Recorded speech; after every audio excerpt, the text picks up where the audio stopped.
Today we have the feast of a Pope saint who said, "Let the windows of change blow into the church."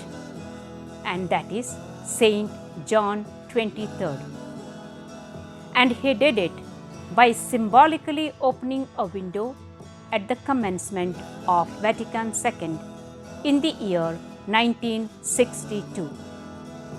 When he was thinking of calling the Second Vatican Council, and he had not shared it with too many people, his secretary said to him delicately, "Holy Father, look, you are no more a young man. Why you put yourself to do this?"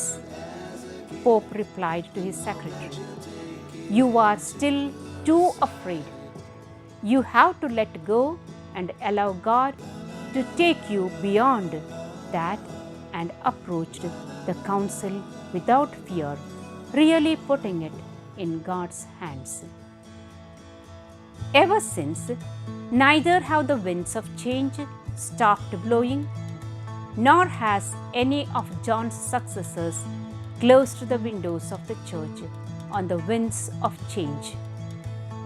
Indeed, the universal church continues to take scrutinizing look both at herself and at the gospel she preaches and practices. John was the firstborn son of a farming family in Sotto il Monte near Bergamo in northern Italy. He was called Angelo Giuseppe Roncalli. He was always proud of his down-to-earth roots.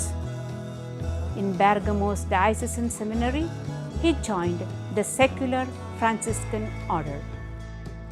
After his ordination in 1904, Father Roncalli returned to Rome for canon law studies.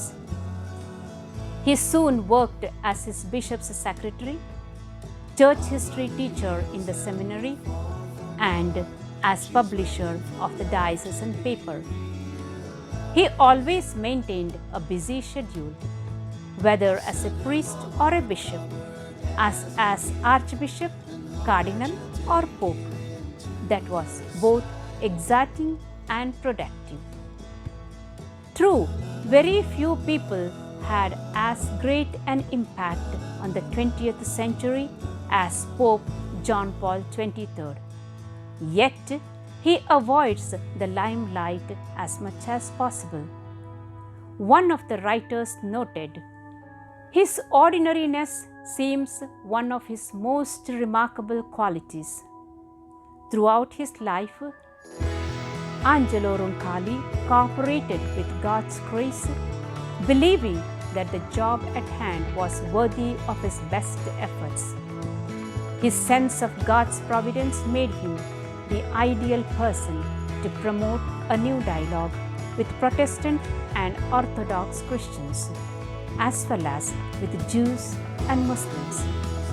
In the sometimes noisy crypt of St. Peter's Basilica, many people become silent on seeing the simple tomb of Pope John XXIII, grateful for the gift of his life and holiness. After his beatification, his tomb was moved into the basilica itself. As we celebrate the feast of this fearless man, let us not be afraid of this and that. Let us put all in the hands of God, and He will take care.